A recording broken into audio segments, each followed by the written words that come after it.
श्री गणेशाय नमः। आपके अपने YouTube चैनल सनातन मित्र आशीष पांडे में पुनः हृदय से स्वागत है, अभिवादन है। प्रिय दर्शकों, आज तुलसी व तुलसी माला की महिमा पर चर्चा करेंगे। तुलसी दल एक उत्कृष्ट रसायन है। यह गर्म और त्रिदोषात्मक है। रक्त विकार, ज्वर, वायु, खांसी एवं कृमि निवारक है तथा हृदय के लिए हितकारी है। सफेद तुलसी के सेवन से त्वचा, मांस और हड्डियों के रोग दूर होते हैं। काले तुलसी के सेवन से सफेद दाग दूर होते हैं। तुलसी की जड़ और पत्ते ज्वर में उपयोगी है। वीर्य दोष में इसकी बीज उत्तम है। तुलसी की चाय पीने से ज्वर, आलस्य, सुस्ती तथा वात पित्त विकार दूर होते हैं। भूख बढ़ती है। तुलसी की महिमा बताते हुए भगवान शिव नारद जी से कहते हैं, पत्रम पुष्पम फलम मूलम शाखा त्वक स्कंध संगीतम तुलसी संभवम सर्वम पावनम मृतिकादिकम। यानी कि तुलसी का पत्ता, फूल, फल, मूल, शाखा, छाल, तना और मिट्टी यह सभी पावन है। पद्म पुराण के उत्तरखंड से यह लिया गया है। जहाँ तुलसी का समुदाय हो वहाँ किया हुआ पिंडदान आदि पितरों के लिए अक्षय होता है।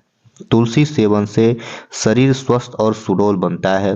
मंदाग्नि, कब्जियत, गैस, अम्लता आदि रोग के लिए रामबाण औषधि सिद्ध हुई है।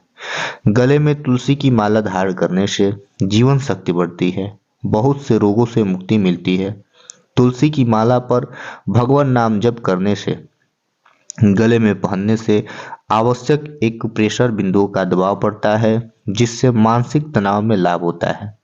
संक्रामक रोगों से रक्षा होती है तथा शरीर स्वास्थ्य एवं सुधार आदि दीर्घ आयु की प्राप्ति होती है। तुलसी माला धारण करने से शरीर निर्मल, रोग मुक्त एवं सात्विक बनता है। तुलसी शरीर की विद्युत संरचना के सीधे प्रभावित करती है।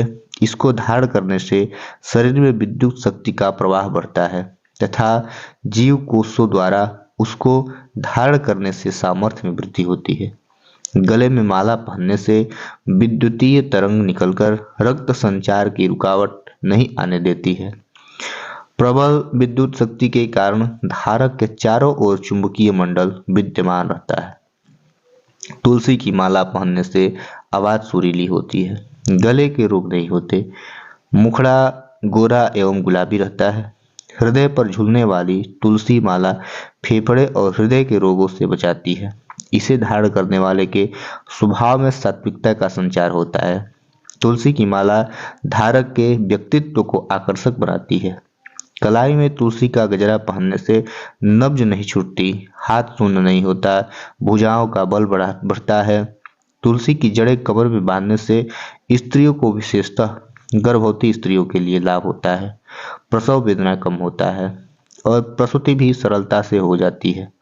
कमर में तुलसी की करधनी पहनने से पक्षाघात नहीं होता। कमर, जिगर, तिल्ली, अमाशय और यौनांग के विकार नहीं होते हैं। यदि तुलसी की लकड़ी से बनी हुई मालाओं को अलंकृत होकर के मनुष्य देवताओं और पितरों की पूजनादि कार्य करे तो वह कोटि गुना फल देने वाला होता है। जो मनुष्य तुलसी की लकड़ी से बनी हुई माला भगवान विष्णु को अर्पित करके पुनः प्रसाद रूप में उसे भक्ति पूर्वक धारण करता है, उसके समस्त पाप नष्ट हो जाते हैं। तुलसी दर्शन करने पर सारे पाप समुदाय का नाश करता है और स्पर्श करने पर शरीर को पवित्र बनाती है। प्रणाम करने पर रोगों का निवारण करता है। जल से सींचने रेमराज को भी भय पहुंचाती है। तुलसी लगाने पर भगवान के समीप ले जाती है और भगवत चरणों में चढ़ाने पर मोक्ष रूपी फल प्रदान कराती है। कहा गया है, देवार्थे तुलसी छेदो होमार्थे समिधम तथा इंदुक क्षय च दुष्यन्ते गवार्थे च दृढ़स्य च। तुलसी दल 11 दिन तक बासी नहीं होता है। इतने में दिनों तक चयन करने से पश्चात इसको देव पितृकार संपन्न किए जा सकते हैं, जैसा कि पद्म पुराण का वचन है। पंकजम पंचरात्रम स्यात् 10 रात्रम तो बिल्वकम एकादशाहम तुलसी नैव पर्युषिता भवेत। इसका भावार्थ यह है कि कमल पुष्प 5 अहोरात्र रात्रि दिन तक, बिल्वपत्र 10 दिन तक और 11 दिन रात तक तुलसी पत्र बासी नहीं होता है। वास्तुशास्त्रीय महत्व। जिस घर में तुलसी का पौधा सम्मान के साथ पूजित होता है, उस घर की स्त्रियां कभी असाध्य रोगों से पीड़ित नहीं होती। तुलसी का एक एक पत्ता न तोड़कर पत्तियों के साथ अग्रभाग को तोड़ना चाहिए।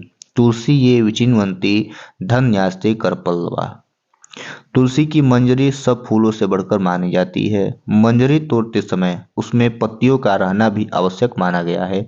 भगवान शिव को तुलसी मंजरी अर्पित करने का विधान है। तुलसी दल चयन में निषिद्ध समय वैधृति और व्यतिपात इन दोनों योगों में, मंगल, शुक्र और रविवार इन 3 वारों में, द्वादशी, अमावस्या एवं पूर्णिमा इन तिथियों में, संक्रांति और जन्ना शौच तथा मरड़ा शौच में तुलसी दल तोड़ना मना किया गया है। संक्रांति, अमावस्या, द्वादशी, रात्रि और दोनों संध्याओं में भी तुलसी दल न तोड़ें। किंतु तुलसी के बिना भगवान की पूजा पूर्ण नहीं मानी जाती है। अतः निषिद्ध समय में तुलसी वृक्ष के नीचे गिरी हुई पत्ती को उठा करके भगवान को अर्पित किया जा सकता है। कैसी लगी यह जानकारी कमेंट बॉक्स में आकर अपनी राय प्रस्तुत करें। साथ ही चैनल को सब्सक्राइब कर लें ताकि आने वाला उपयोगी वीडियो आप तक आसानी से प्राप्त हो सके। धन्यवाद। फिर मिलेंगे अगले वीडियो में।